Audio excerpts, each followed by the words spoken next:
Y el día de hoy tenemos esta segunda prueba que ofrece Santiago para evaluar nuestra fe, para saber qué tan cierta es nuestra fe, qué tanto hemos progresado en nuestra fe.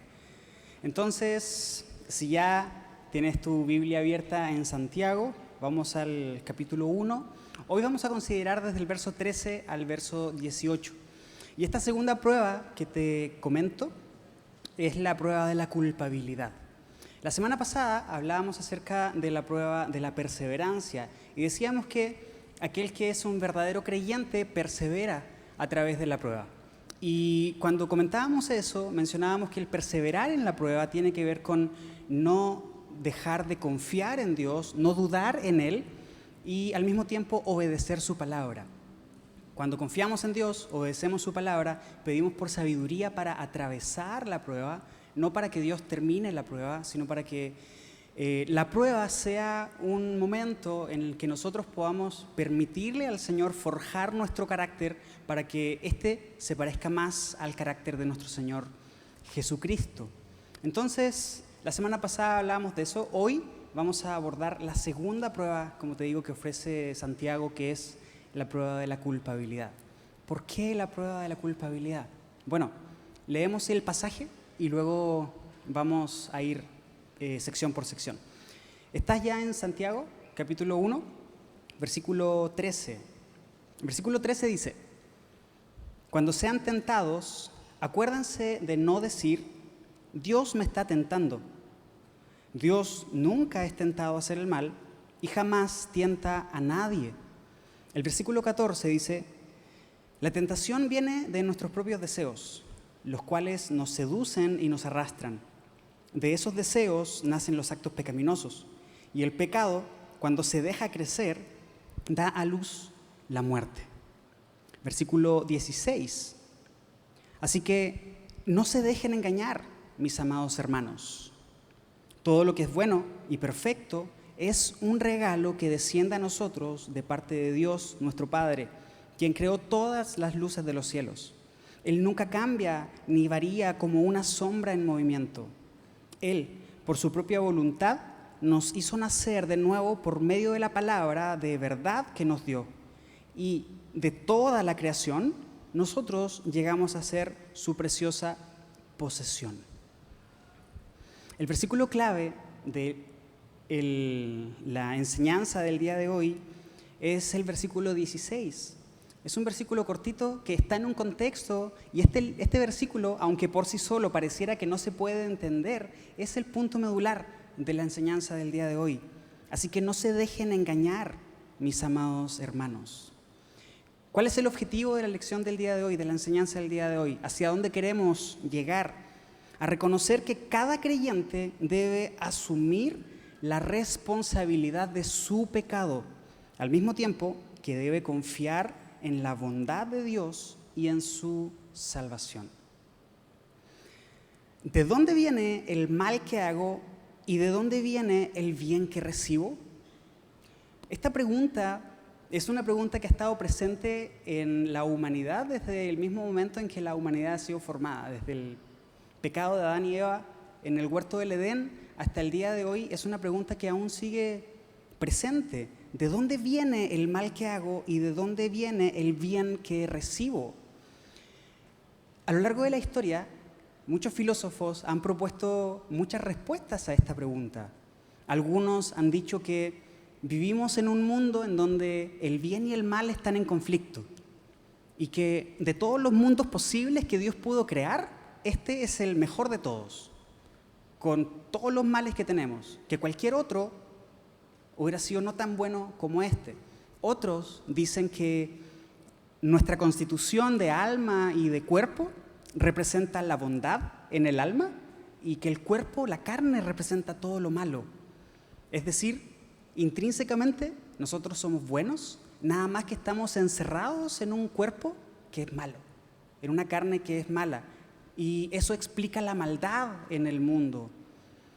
Hay otros que creen que es la cultura la que hace malo al hombre, que el hombre nace siendo bueno y que el desarrollo que ha tenido a lo largo de toda su vida, en donde nació, la educación que recibió, incluso la información genética que viene cargando de su familia, define las inclinaciones que éste tiene. Entonces, en realidad, todo lo malo que alguien puede hacer o todo el bien que alguien puede hacer depende de en dónde te criaste. Así que no es un problema tuyo, en realidad, sino que es un problema del contexto. Bueno, ¿qué es lo que nos dice la palabra del Señor respecto a esta pregunta? Estas posturas que te acabo de mencionar son posturas propuestas por diferentes filósofos, pensadores que han intentado entender, abordar esta pregunta y ofrecer una respuesta a la luz del conocimiento que tenemos. Pero bueno, ¿qué dice Dios acerca de todo esto? Tenemos que remontarnos al libro de Génesis. Tenemos que ir a Génesis capítulo 3, cuando en Génesis capítulo 2 y 3, en donde se ve esta creación del hombre. Dios pone al hombre en el huerto y le da una tarea. La tarea es: cuida el huerto, cultívalo. Y luego crea a la mujer de la costilla del hombre y les da también mandamientos: cuidar, sojuzgar. Pero en Génesis 3 ocurre algo interesante y es lo que se conoce como la caída. ¿Qué es esto? La serpiente, Satanás, se acerca con Eva y le dice a Eva: con que Dios te dijo que no podías comer de ese árbol. Esa fue la instrucción de Dios. De todos los árboles que hay en el huerto puedes comer, excepto del árbol del conocimiento del bien y del mal, porque el día que comas de él, ciertamente morirás. Entonces se acerca la serpiente con la mujer y le dice: ¿así que Dios te dijo que no comieras de ese árbol? Lo que va a suceder si comes de ese árbol es que serás como Dios, como conocerás el bien y el mal. Esta idea sedujo a la mujer, quien comió del árbol. Y no solamente hizo eso, sino que también le dio de comer a su esposo, a Adán. ¿Eva sabía la orden de Dios? Por supuesto que sí. Adán ha de haberle dicho cuál era la instrucción de Dios. Adán, por supuesto, del mismo Dios recibió la instrucción de no comer de ese árbol. En Génesis 3, el Señor aparece, se pasea en el huerto y Adán y Eva escuchan los pasos del Señor y van a esconderse. Hasta que Dios los llama: Adán, ¿dónde estás? Ellos se muestran ante Dios y le dicen: en cuanto te oímos, nos escondimos, porque sentimos vergüenza, porque estábamos desnudos. Y Dios le dice: ¿y quién te enseñó que estabas desnudo? ¿Piensas que Dios no sabía que habían comido del árbol que Él le mandó no comer? Por supuesto que sí sabía, pero observa el trato que Dios tiene con Adán. ¿Quién te enseñó? Dios lo va llevando al punto de la situación que había ocurrido. En el versículo 12 de Génesis 13, Adán le dice: la mujer que tú me diste fue quien me dio el fruto. El echarle la culpa a alguien más es tan antiguo como el primer hombre de la tierra. El no aceptar responsabilidades y decir: es que ella, es que él, es que la circunstancia, es que mi genética. Eso es tan antiguo como la historia de la humanidad. Pero esto es realmente profundo. ¿Por qué? Porque la respuesta de Adán a Dios: la mujer que tú me diste, implica algo. ¿Cuál es la implicación de esto? El problema no fue mío. El problema fue que tú me diste a una mujer que me hizo tomar una mala decisión. Entonces, ¿quién tiene la culpa? ¿La tuvo Eva? No, la culpa la tuvo Dios, en una declaración como la que está haciendo Adán. No estoy afirmando que Dios tuvo la culpa, simplemente estoy haciendo una observación de la afirmación de Adán: la mujer que tú me diste. Cuando ahora Dios se dirige con Eva y le dice: ¿y qué pasó? Eva dice: la serpiente me engañó. Y cuando va con la serpiente ya no tenía a dónde mirar. La serpiente ya no tenía cómo defenderse. Pero te das cuenta, esta característica que tenemos nosotros, es como cuando somos pequeños, y lo puedes ver con tus hijos, ¿no? Cuando hacen una maldad. ¿Qué hiciste? Nada. ¿Y quién rompió eso? No sé, así estaba. Eso estaba roto, yo no fui. Y tú lo estabas viendo, o sea... Bueno, eso es tan antiguo. Excusas. Es que él, es que ella, fueron mis circunstancias, es mi naturaleza. El pero constante, el pero continuo. Fíjate que en la palabra de Dios nos encontramos a muchos hombres lamentándose y quejándose por las circunstancias que están viviendo. Esto nos deja ver una cosa. Dios permite la honestidad. Un lamento honesto que es dirigido a Dios es mucho mejor que una fe fingida. Pero hay una diferencia enorme entre lamentarnos y entre culpar a Dios o a otros por mis fallas. Cuando estamos pasando por momentos de prueba y perdemos esta perspectiva de Dios, el gozo se oscurece completamente. La semana pasada platicábamos que en medio de la prueba podemos tener gozo y que el gozo del Señor se cimenta en la declaración de nuestro Señor Jesucristo que dijo: confíen, yo he vencido al mundo. Esa es la realidad sobre la cual se sustenta nuestro cristianismo, que Dios ha vencido. Pero cuando nos desenfocamos en tiempos de prueba, ese gozo se oscurece, ese gozo desaparece. E intentamos culpar a alguien más y no asumir la culpa que nos corresponde a nosotros por nuestras propias decisiones y por nuestro pecado. La enseñanza del día de hoy la vamos a dividir en 3 puntos. El primer punto es el autoengaño. Lo encontramos en el versículo 13. El primer punto es el autoengaño. El segundo punto es la fuente del problema. Versículos 14 y 15. Y el tercer y último punto es la fuente de la solución. Versículos 16 al 18.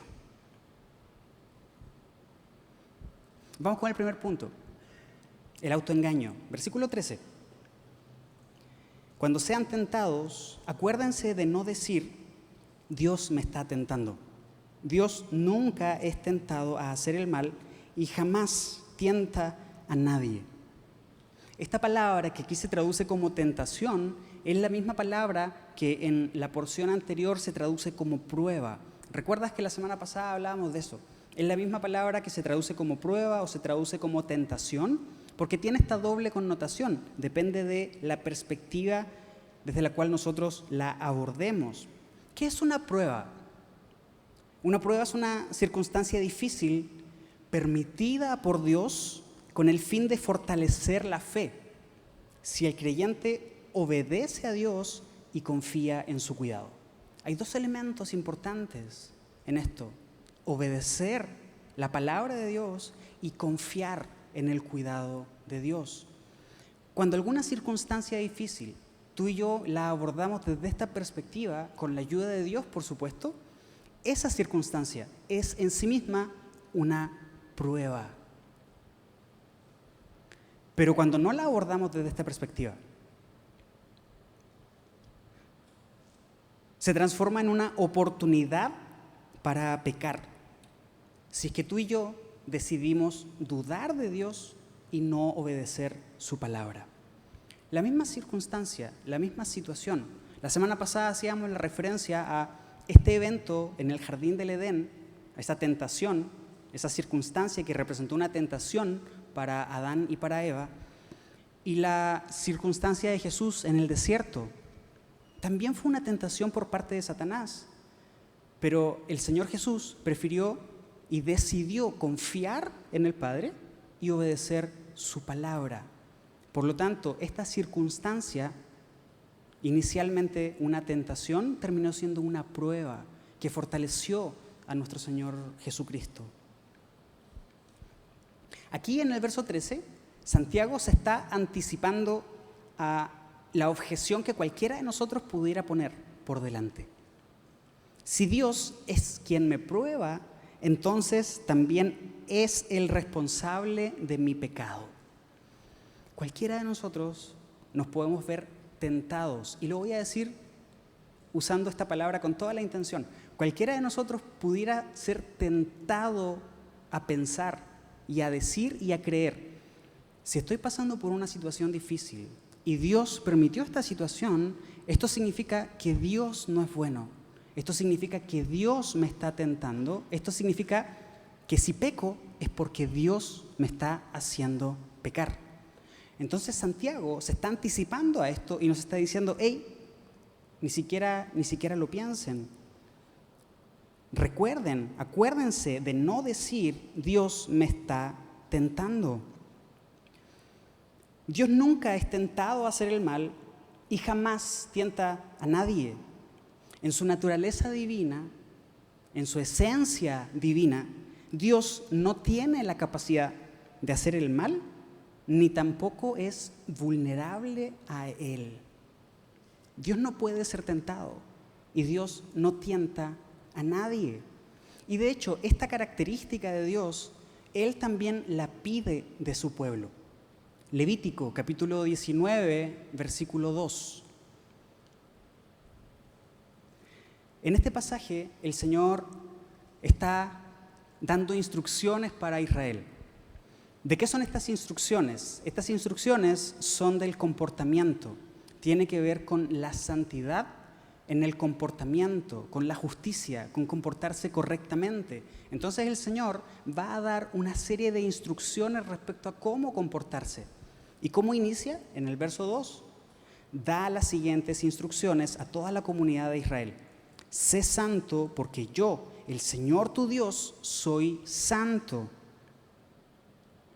Como te digo, está justo por dar las instrucciones respecto a la manera en la que el pueblo de Dios debe conducirse. Dios dispone que las pruebas ocurran. ¿Por qué? Porque Dios es soberano. Dios controla absolutamente todo. No hay nada que no ocurra que no esté permitido por Dios. No hay nada que ocurra que no esté permitido por Dios. Dios es quien dispone de absolutamente todas las cosas. En su soberanía, Dios tiene un plan. Desde antes de la fundación del mundo, Dios ha designado todas las cosas para un propósito. Y ese propósito es que Él, Dios, sea glorificado siempre. Dios dispone que las pruebas ocurran y en medio de ellas permite que se dé la tentación. Pero ha hecho también una promesa. Y esa promesa tú y yo debemos tomarla como cierta. Acompáñame a 1 Corintios, capítulo 10, versículo 13.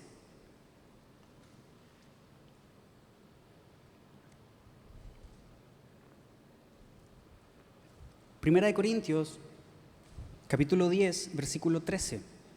Dice así: las tentaciones que enfrentan en su vida no son distintas de las que otros atraviesan. Y Dios es fiel. No permitirá que la tentación sea mayor de lo que pueden soportar. Cuando sean tentados, Él les mostrará una salida para que puedan resistir. En cada circunstancia difícil, en cada situación que Dios permite que tú y yo atravesemos, que tiene por fin, fortalecer nuestra fe, que nosotros crezcamos en madurez a la estatura de Cristo. Junto con la prueba viene también la salida.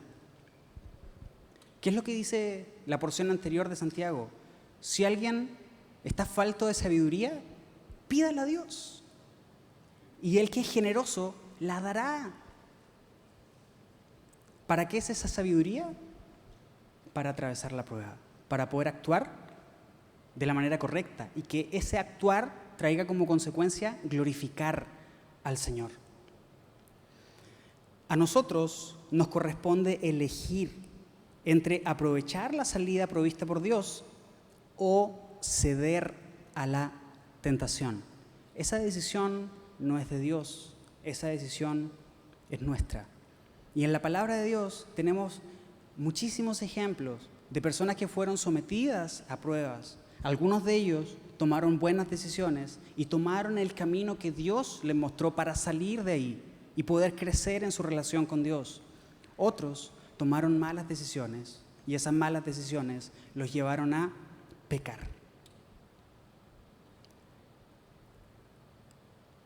Dios nunca es tentado a hacer el mal y jamás tienta a nadie. Por lo tanto, que en tiempos de prueba, tú y yo jamás digamos, el Señor me está tentando. Las tentaciones no vienen de Dios, las tentaciones vienen de Satanás. ¿Y cuál es el propósito de la tentación? Hacernos caer, separarnos de Dios, cortar la comunicación entre Dios y nosotros, destruir nuestra vida. El enemigo no tiene por propósito hacernos pasar un mal rato. El enemigo no tiene por propósito molestarnos un momento. Satanás tiene por propósito destruir nuestra vida. Pero Dios tiene por propósito que tengamos vida y tengamos vida en abundancia. Vamos a nuestro segundo punto. ¿Cuál es la fuente del problema? Si no podemos decir, si no debemos decir, Dios me está tentando, entonces, bueno, ¿cuál es la fuente del problema? Versículos 14 y 15 de Santiago. ¿Cuál es la respuesta que da Santiago? La tentación viene de nuestros propios deseos, los cuales nos seducen y nos arrastran. De esos deseos nacen los actos pecaminosos y el pecado, cuando se deja crecer, da a la luz la muerte. La palabra de Dios nos indica cuál es la fuente del problema.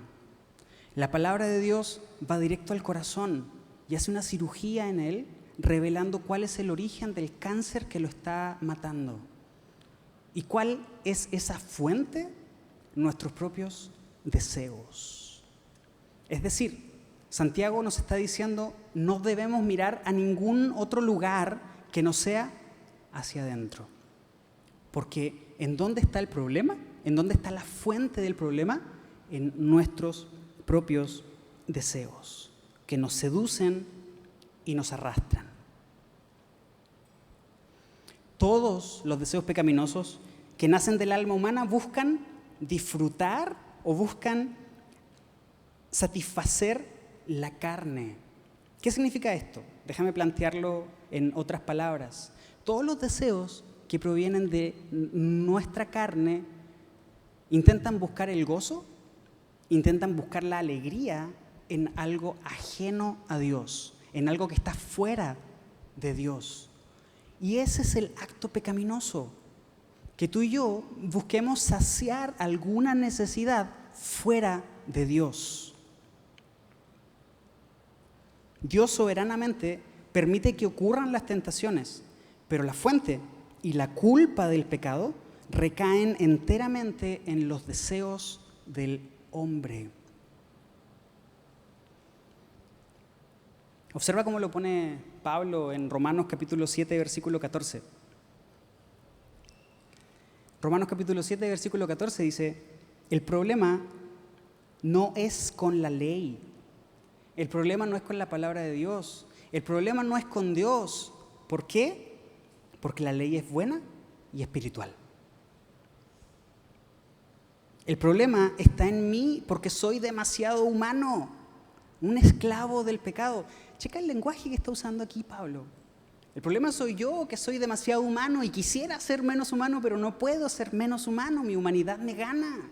De hecho, si sigues leyendo el capítulo 7, más adelante te vas a encontrar con esta declaración de Pablo que dice, miserable de mí, ¿quién me podrá rescatar de este cuerpo de muerte? Soy demasiado humano, soy un esclavo del pecado. Nuestros propios deseos, dice Santiago, y tú y yo deberíamos subrayar el propios, nuestros propios deseos. ¿Por qué esto es importante? Lo que es común a todos nosotros es que todos nosotros batallamos con nuestros deseos. Lo que es diferente es que cada uno de nosotros tiene deseos diferentes. Mis batallas no son las mismas batallas que las tuyas. y las tuyas no son las mismas que las de ustedes. Y por allá tienen batallas distintas. Pero lo que sí es cierto es que todos batallamos con nuestros deseos, como esta característica que es parte de nosotros, que busca salir a flote y tomar control de la situación y definir qué es lo que decidimos y qué es lo que no decidimos, qué es lo que hacemos y qué es lo que no hacemos. Nuestro Señor Jesucristo lo dijo de esta manera en Mateo 15, 19. Del corazón salen los malos pensamientos, el asesinato, el adulterio, toda inmoralidad sexual, el robo, la mentira y la calumnia. ¿En dónde está el problema? El problema no está fuera de mí, el problema está dentro de mí, el problema está en mi propio corazón. La tentación, por lo tanto, nace de nuestros propios deseos que nos seducen y arrastran. El problema con esto, cuando tú y yo decimos, bueno, pero no pasa nada, si es un poquito nada más, esto sí, yo sé que no está bien, pero no pasa nada, ¿qué tiene de malo? Y puede que, en un sentido estricto, lo que estés deseando en sí mismo no sea malo.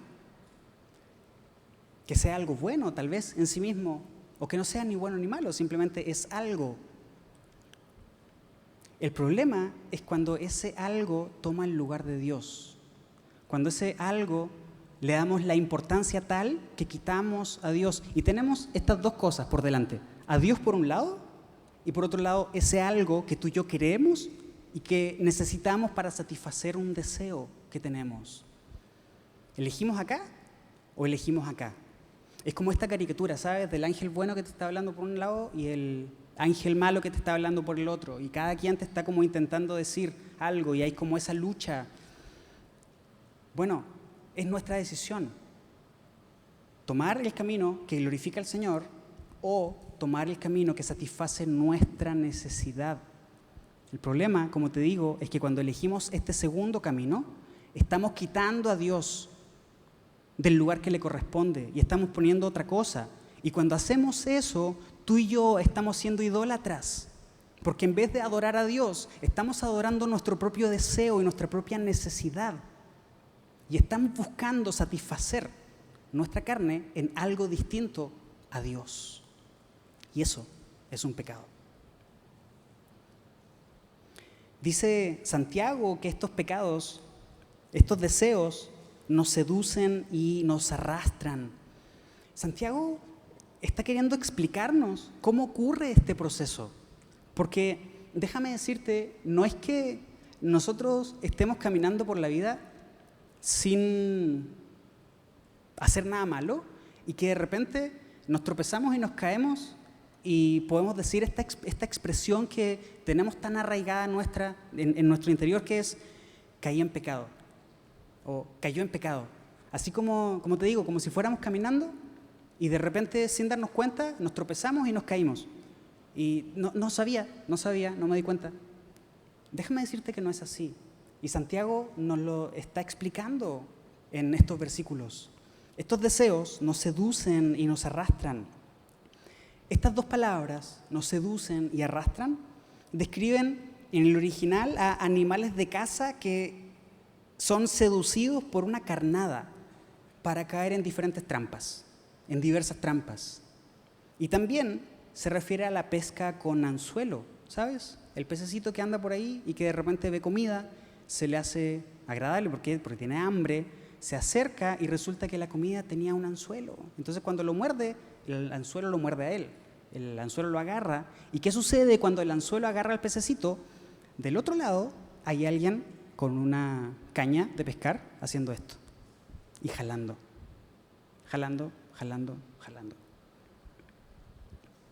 La tentación promete felicidad, promete alegría, pero lo que produce es dolor. Lo que produce es tristeza. Lo que produce es llanto, es sufrimiento. Todos nosotros. Y sé que en este mismo momento Dios está trayendo a tu corazón esa situación en la que decidiste dejar a Dios de lado y satisfacer tu necesidad. Y con el paso del tiempo has podido contrastar la realidad de la satisfacción que eso te dio en el momento respecto al dolor que te produjo en el tiempo. El pecado se ve como algo agradable. El pecado se ve como algo deseable. Pero el fruto que produce es dolor, es tristeza, es frustración, es ruptura. El pecado es el resultado de un proceso. Y esto es lo que nos está diciendo Santiago. No es un simple acto espontáneo. Santiago describe este proceso aludiendo al proceso de concepción y de nacimiento. Nuestro deseo nos presenta lo deseado como algo atractivo. Se convierte en una carnada que nos seduce. Y cuando nos entregamos a ese deseo, el anzuelo ya nos mordió, ya nos atrapó. Entonces nace el pecado. Y entonces eso nos lleva a la muerte. ¿Te das cuenta de la progresión? No es algo que se da de manera espontánea, no es algo que se da de un momento a otro.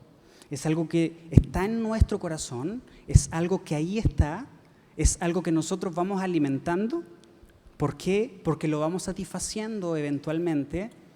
Y cuando estamos haciendo eso, estamos permitiendo que esta situación, mira, nos ponga el gancho, así como un pececito, sin saber, como te digo, que del otro lado hay alguien que está jalando la cuerda, que es quien nos quiere pescar. ¿Y cuál es el resultado de esto? El resultado de eso es pecado, y el resultado del pecado es muerte. Alguien pudiera argumentar, bueno, pero el Señor dijo que a los que el Padre le dio, ninguno de ellos caería de su mano. Es decir, si yo soy salvo, esta cuerdita que está jalando Satanás, en realidad nunca va a terminar en muerte porque yo soy salvo. Déjame decirte sí y no. ¿Por qué sí? ¿Por qué no? Si bien es cierto que para el creyente el pecado no resulta en muerte espiritual, sí puede terminar en enfermedad y en muerte física. Si no, ¿recuerdas cuando Pablo le escribe a los corintios y les está hablando acerca de tomar la cena indignamente? Algunos de ustedes están tomando la cena indignamente y en un rato más vamos a compartir la cena del Señor. Pablo les dice, ¿y cuál es el resultado de eso? Primera de Corintios capítulo 11, versículo 30, dice, muchos de ustedes son débiles, están enfermos, incluso algunos han muerto. Esto no es algo con lo que tú y yo queremos jugar. Esto no es algo con lo que tú y yo queremos negociar y guardar en el corazón y mantenerlo ahí calientito y hacerle cariño de vez en cuando y de repente seguir alimentándolo para que no muera. Cuando tú y yo hacemos eso, mira, estamos caminando en el borde de este lugar. Y cuando estamos caminando en el borde de un precipicio, y cuando ese precipicio tiene subidas y bajadas, tiene espacios vacíos, tiene rocas que se pueden mover, es simplemente cuestión de tiempo para que nos caigamos.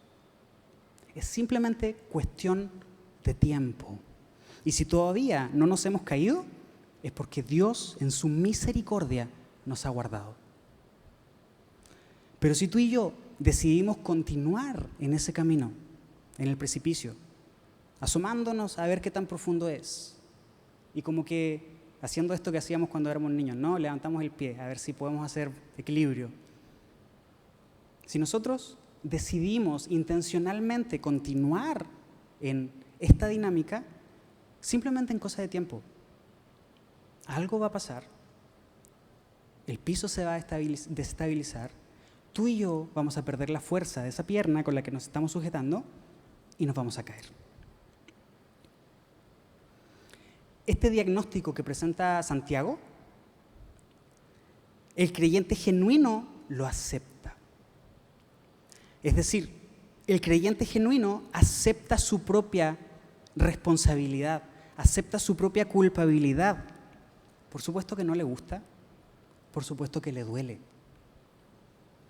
pero lo acepta como verdadero.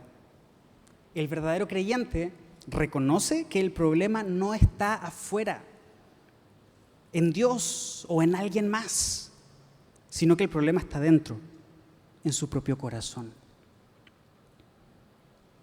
Déjame preguntarte algo. ¿Quién falta en esta escena descrita por Santiago? Comenzó hablando de Dios, luego continuó hablando de nosotros. ¿Quién falta en esta escena? No, empezó hablando de Dios, sigue hablando de nosotros. ¿Sabes quién falta en esta escena? Satanás. Se implica a Satanás por la tentación, pero Santiago está haciendo referencia a que son nuestros propios deseos. Observa que esta omisión es como si Santiago nos estuviera diciendo, y tampoco culpen a Satanás. No culpen a Dios, no culpen a los demás, ni tampoco culpen a Satanás. Este diablo que me hace caer, este diablo que me pone el pie y yo soy débil, pues. Ni siquiera culpen a Satanás. Necesitamos mirar hacia adentro. Sin usar la palabra pero. ¿Puedes expresar tu pecado o tu fracaso admitiendo tu propia responsabilidad? ¿Qué tan fácil o qué tan difícil es? Por ejemplo, reaccioné con ira porque mi orgullo fue herido, sin agregarle, es que él me provocó, pero es que ella me provocó, pero es que la circunstancia. ¿Qué tan fácil o qué tan difícil es para nosotros simplemente quedarnos en la primera declaración? Por ejemplo, ¿no? Reaccioné con ira porque mi orgullo fue herido. ¿Qué deseo específico está detrás del pecado que justificas más a menudo? Necesidad de control, aprobación, comodidad, placer, y sigue aumentando la lista. Cada uno de nosotros lucha contra sus propios deseos. Detrás de ese deseo, ¿qué es lo que estamos intentando justificar?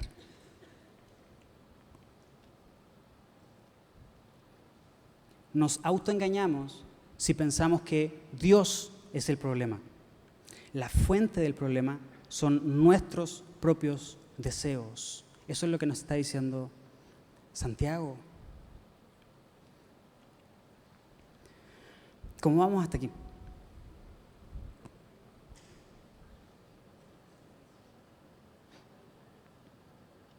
No quisiera que alguien sienta en este momento una culpabilidad que te lleve a, ¿cómo lo puedo decir? Que te lleve a darte con el látigo en la espalda, ¿sabes? Miserable de mí, soy el peor del mundo, no merezco nada, me voy a alejar de todos, incluso me voy a alejar de Dios porque no merezco su perdón. ¿Sabes? Puede que esa declaración sea cierta, no merezco su perdón. Pero déjame decirte que esa misma situación puede ser una prueba o puede ser una tentación. Si tú y yo preferimos el autoengaño y esta falsa humildad de me voy a alejar porque en realidad no merezco nada, soy tan pobre, no merezco nada, entonces me voy porque no puedo cambiar y la verdad no quiero seguir dañando a la gente, ni siquiera Dios puede perdonarme, ya no tengo cara para acercarme a Él. Eso puede ser una tentación. Porque al decir eso, estamos diciendo que Dios no es capaz de perdonarnos. Y eso no es cierto.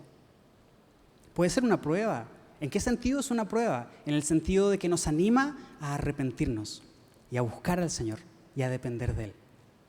Para allá va el último punto, la fuente de la solución. Si la fuente del problema somos nosotros, entonces, bueno, ¿cuál es la fuente de la solución? Versículos 16 al 18.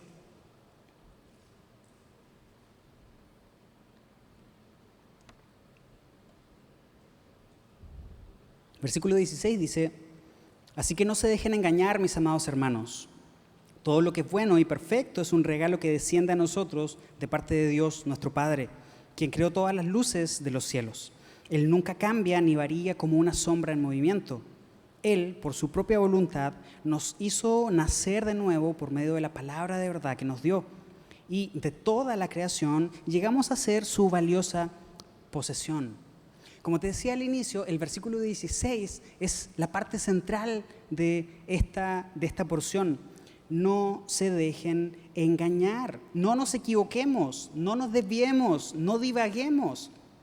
No debemos cometer el error de culpar a Dios y no a nosotros por nuestro pecado. No se dejen engañar, nos dice Santiago. Lo malo viene de nosotros, pero lo bueno solo viene de Dios.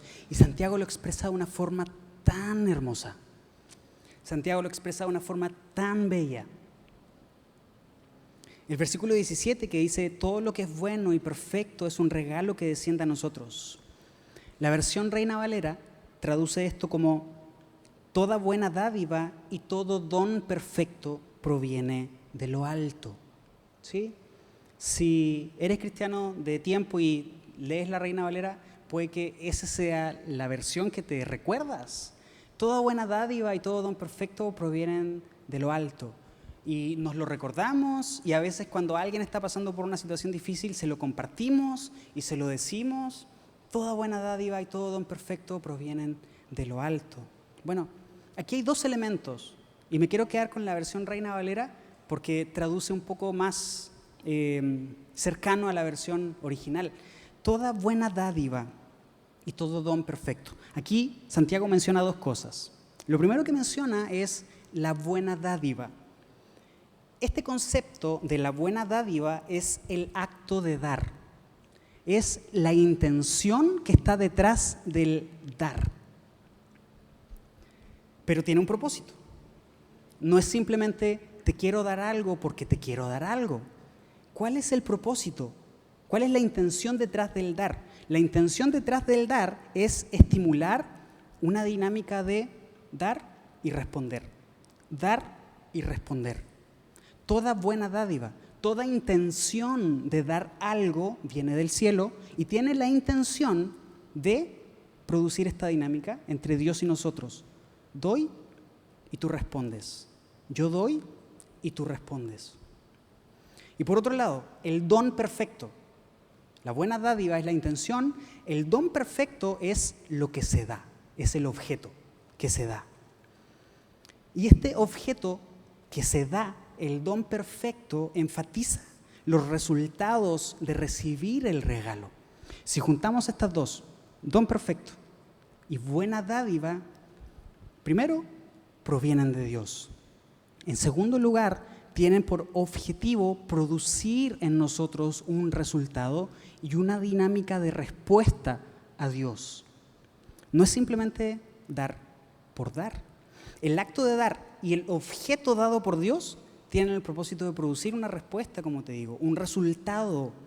Ahora, no separemos esta porción de la porción de la semana pasada. ¿Cuál es el propósito de las pruebas? Porque si no, podemos pensar en que estas dádivas que vienen de Dios son un carro del año o una casa de 3 pisos, ¿sabes? O una herencia del tío que está por morir. ¿A qué se refiere con esta buena dádiva? ¿A qué se refiere con este don perfecto? Bueno, como te digo, tenemos que relacionarlo con el pasaje de la semana pasada. ¿Cuál es el propósito de las pruebas? El propósito de las pruebas es que maduremos en la fe y en el carácter. ¿Para qué? Para parecernos más a Cristo. Por lo tanto, es Dios mismo quien permite las pruebas y nos da también toda buena dádiva y todo don perfecto en y a través de las pruebas que Él nos permite vivir. ¿Con qué objetivo? Con el objetivo de que podamos cumplir la prueba, con el objetivo de que podamos alcanzar el objetivo de que cuando termina el tiempo de prueba, tú y yo nos encontremos más fuertes en la fe, tú y yo nos encontremos más maduros en la fe, tú y yo expresemos mejor el fruto del Espíritu, que es el carácter de nuestro Señor. ¿Puedes identificar al menos una buena dádiva que Dios te haya regalado en medio de una circunstancia difícil? Paciencia, dependencia de Dios, soltar, fe, paz, gozo, gratitud. ¿Puedes identificar por lo menos una buena dádiva que Dios te haya dado? Y digo una porque si empezáramos a enumerar, nos podemos quedar aquí todo el día, toda la noche y podemos seguir enumerando todas las buenas dádivas que hemos recibido de Dios. No en cuanto a nuestro beneficio personal. El Señor me ascendió en el trabajo, me aumentaron el sueldo. No, sino que con el propósito de parecernos más a Cristo. Si el que nos asciendan en el trabajo, nos den un mejor sueldo, trae como consecuencia que nos parezcamos más a Cristo, por supuesto que el Señor nos lo va a dar. Pero si eso trae como consecuencia que nuestra fe se cimente en lo que tenemos, entonces, ¿es una buena dádiva? ¿Es un don perfecto que proviene de Dios? Santiago reafirma aquí lo anterior, al recordarnos que Dios creó todo. ¿Cómo continúa el pasaje? El pasaje continúa diciendo: desciende a nosotros de parte de Dios, nuestro Padre, quien creó todas las luces de los cielos. ¿A qué se refiere Santiago? Probablemente se refiere al sol, a la luna, se refiere a las estrellas, pero esto nos recuerda a Génesis, capítulo 1, el relato de la creación. Hay algo que se repite ahí a lo largo del relato, y es: y dijo Dios, y al final, y vio Dios que era bueno. Y dijo Dios, se creó, y vio Dios que era bueno. Todo lo que hace Dios es bueno. Por eso Santiago nos dice: no se dejen engañar. No se dejen engañar. Porque toda buena dádiva y todo don perfecto proviene de Dios, el Padre de todas las luces. Al ser el creador, Dios está por sobre su creación. Él nunca cambia ni varía, como una sombra en movimiento. Así lo dice el pasaje. Se está refiriendo a los astros, que por este efecto de rotación pasan por etapas en las que cierta parte está iluminada, cierta parte está en oscuridad. Primera de Juan, capítulo 1, versículo 5, dice: este es el mensaje que oímos de Jesús y que ahora le declaramos a ustedes. Dios es luz y en Él no hay oscuridad. Dime si esto no se parece a lo que leemos en Santiago. ¿De quién crees que escuchó esto Santiago? De nuestro Señor Jesucristo. Juan dice: este es el mensaje que oímos de Jesús y que ahora les declaramos a ustedes. Dios es luz y en Él no hay oscuridad. Cada vez que veas las fases de la luna a lo largo del mes, cada vez que te despiertes en la mañana y veas cómo el sol va saliendo y veas cómo se va moviendo a lo largo del día y cómo se va haciendo la sombra en la noche, para el día siguiente volver a empezar otra vez en el ciclo, dale gracias a Dios, porque Él no cambia. Y que estas lumbreras en el cielo sean el recordatorio diario para nosotros de que en Dios no hay sombra de variación y que por lo tanto Él es digno de toda confianza y que si Él promete algo, Él lo cumplirá. Perseverar es confiar en Dios en medio de la prueba y obedecer su palabra. ¿Cómo podemos hacerlo? Todavía no hemos abordado eso. ¿Cómo podemos hacerlo? El versículo 18 dice: Él, por su propia voluntad, nos hizo nacer de nuevo por medio de la palabra de verdad que nos dio. ¿De dónde proviene esta nueva vida? De la propia voluntad de Dios, es decir, por pura gracia a través de su palabra. Observa cómo lo pone Santiago. Quien toma la iniciativa en darnos vida es Dios. De su propia voluntad nos ha hecho nacer de nuevo. Habla acerca del proceso de la regeneración. Primera de Pedro, capítulo 1, versículo 23, dice: pues han nacido de nuevo, pero no a una vida que pronto se acabará. Su nueva vida durará para siempre porque proviene de la eterna y viviente palabra de Dios. ¿Cómo termina este pasaje? De toda la creación, nosotros llegamos a ser su valiosa posesión. La versión Reina Valera termina este pasaje diciendo: para que seamos primicias de sus criaturas. ¿A qué se refiere esto? ¿A qué se refiere que seamos primicias de sus criaturas? En el Antiguo Testamento, cuando era el periodo de cosecha, los primeros frutos se ofrendaban completamente a Dios. Nada se guardaba, todo se ofrendaba a Dios. ¿Con qué propósito?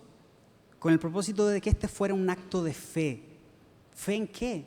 En que Dios, quien prometió que la cosecha sería abundante, lo cumplirá. Entonces, las primicias que se dan a Dios le recordaban en el Antiguo Testamento a quien las daba que debía confiar en el Señor. Porque si el Señor había prometido que la cosecha sería abundante, entonces eso iba a ocurrir, la cosecha sería abundante. Tú y yo, los cristianos, somos la primera evidencia de la creación de Dios, de la nueva creación, de los cielos nuevos y de la tierra nueva que Dios va a crear. Tú y yo somos esa primera evidencia y hoy tú y yo podemos disfrutar de esta nueva vida como una prueba por anticipado de la gloria de Dios. Tú y yo hoy podemos disfrutar de eso. Somos las primicias. ¿Por qué? Porque hemos sido regenerados a una nueva vida. Por lo tanto, aquí en el presente ya podemos comenzar a experimentar la gloria de la nueva creación. Ser primicias entonces significa elección, redención y seguridad de que somos su valiosa posesión, así como lo traduce la Nueva Traducción Viviente. Santiago 1, versículos 13 al 18, entonces, nos presenta la segunda prueba de una fe verdadera, la que acepta su culpabilidad y reconoce que Dios es bueno. Todo lo bueno procede de Dios. Dios no es tentado y Dios no tienta a nadie. Nuestros propios deseos son los que nos llevan a pecar.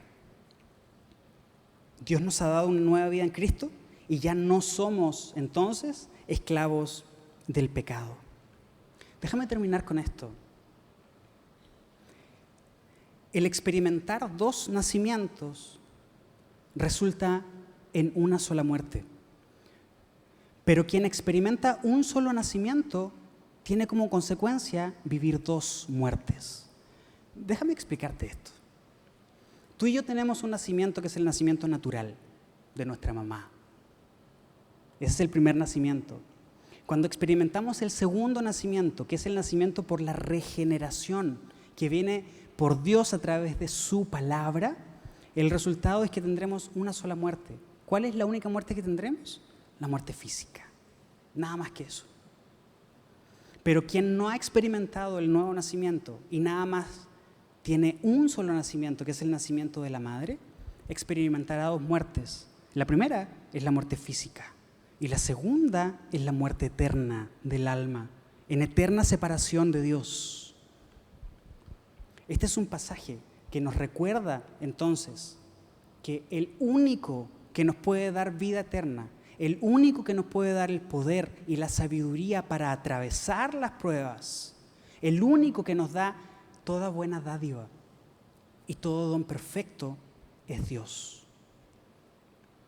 El único que nos puede llevar a reconocer nuestra culpabilidad es Dios. Cuando tú y yo no tenemos a Dios en el corazón, es imposible que nosotros podamos reconocer cuáles son nuestros problemas. Es imposible que tú y yo podamos culparnos a nosotros mismos por nuestras propias decisiones. ¿Por qué? Porque solamente ante la luz de Dios, ante la luz de la palabra de Dios, que nuestras faltas quedan expuestas. Y solamente por gracia y obra del Espíritu Santo es que tú y yo podemos darnos cuenta de la necesidad que tenemos de Dios. Si hoy estás aquí y no tienes una relación con el Señor, déjame decirte que la única forma de poder acceder a la vida eterna, la única forma de acceder a esta nueva vida, a esta regeneración, es a través de Jesús, nuestro Señor y nuestro Salvador. Nunca es tarde para acercarse al Señor. Mientras estemos respirando, todavía hay oportunidad de acercarnos al Señor. Si ya somos creyentes, esto entonces es una confrontación para cada uno de nosotros, para evaluar a través de la prueba de la culpabilidad si nuestra fe es una fe que va madurando. ¿Estás dispuesto a que la próxima vez que te sientas tentado a, y ahí ponle la tentación más frecuente que tienes? ¿Estás dispuesto a que la próxima vez que te sientas tentado a, en lugar de culpar a, y ahí ponle el nombre de la persona a la que culpas?